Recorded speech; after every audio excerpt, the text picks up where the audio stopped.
Alors, je voudrais continuer à discuter sur cette conférence de Serge Brun-Morel concernant les horoscopes de presse, qui a d'ailleurs dégénéré vers une critique de l'astrologie en général. Et je trouve qu'il y a un manque de sérieux dans sa façon de procéder qui est assez flagrant, parce que tantôt il dit l'astrologie est comme ceci, comme cela, et tantôt il dit les gens ne sont pas d'accord entre eux. Alors il faut savoir ce qu'on veut, hein. Il faut savoir quel est le point de vue sur lequel on se situe. Hein. Parce qu'ils ne sont pas d'accord entre eux, on ne va pas s'amuser à dire l'astrologie est comme ça. Mais lui dit ils ne sont pas d'accord entre eux, bon, et alors? Bon. Deuxième point, le zodiaque, alors là aussi, effectivement, il y a en effet des gens qui accordent de l'importance aux signes zodiacaux. Bon. Mais, il ne faut pas oublier, et ça c'est beaucoup, il faut quand même insister là-dessus, il ne faut pas oublier que les signes zodiacaux, c'est simplement un moyen de placer la planète dans le ciel. C'est une simple convention. Par exemple, si je dis qu'il y a un aspect entre Jupiter et Saturne, par exemple, peu importe dans quel signe zodiacal ça se trouve. Simplement que le signe zodiacal va déterminer l'angularité. Mais il faut quand même être de bonne foi. Le fait de positionner une planète dans un signe zodiacal ne veut rien dire. C'est simplement une façon de situer. Si je dis par exemple je dis qu'il faut tenir compte des aspects de Jupiter au degré solaire, ce degré solaire, on peut le calculer de 36 façons différentes. On peut le positionner de 36 façons différentes. L'aspect il existera toujours. Et ce n'est pas parce qu'il sera référé en constellation, en signe ou je ne sais pas quoi, que ça changera quelque chose. Et il y a des gens qui sont tellement ignorants de l'astrologie qu'ils ne comprennent pas ça. Ils croient que parce qu'on place une planète dans un signe zodiacal, ça prouve qu'on accorde de l'importance au signe zodiacal. Non. C'est simplement un moyen de calculer. C'est exactement ce que font les astronomes. Donc ça ne marche pas. Alors deuxièmement, ce qui me fatigue chez Brun-Morel, c'est qu'il est tout le temps en train de dire ça ne marche pas. Mais ça, c'est un argument extrêmement faible. D'abord, c'est lui qui décide que ça ne marche pas. Et deuxièmement, c'est au niveau théorique qu'il faut attaquer.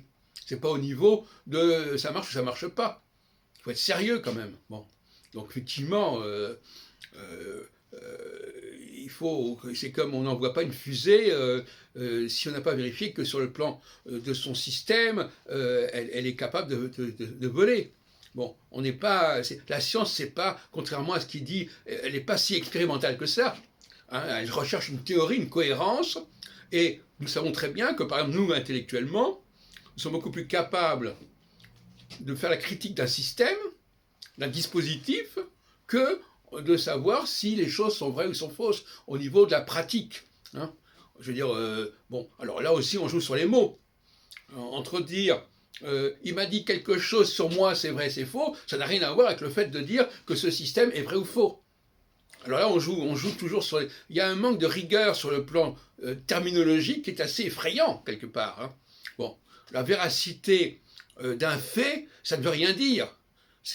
On ne peut pas, c'est quelque chose qui se discute même pas. La question, c'est la véracité d'un système, la véracité d'un dispositif, les contradictions à l'intérieur d'un dispositif. Bon. Donc, moi, ce qui m'amuse beaucoup quand j'écoute ces conférences, c'est les réactions du public. Alors, les gens sont très contents qu'on leur dise, voilà, les astronomes ont tort, etc. Alors, il y a une atmosphère un petit peu glauque dans ce genre de discussion. D'ailleurs, quand il s'agit de dire du mal d'un groupe quel qu'il soit, c'est toujours jubilatoire hein, qu'on parle des juifs, des astrologues, des femmes, de n'importe quoi. Tant qu'on peut se défouler sur tel et tel groupe, il n'y a pas de problème, il faut jouer là-dessus.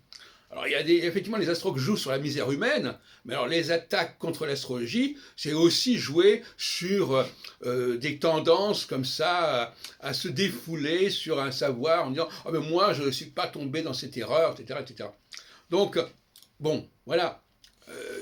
Voilà ce que je ressors dans... Mais cela dit, c'est très intéressant d'écouter ce genre de propos. Il y a un truc, un détail que je signalerai en passant, mais qui m'a amusé. Il parle du retour des astrologues, d'Edgar Morin, et c'est marqué sur son papier 1971. est tout le temps en train de nous dire, Brad Morel, c'était fait à la fin des années 70. On ne comprend pas très bien, là, il y a un problème cognitif. Pourquoi parler tout le temps de la fin des années 70 alors qu'il sait très bien que c'est paru en 1971. Bon, alors c'est un détail, mais c'est un manque de sérieux, un manque de rigueur.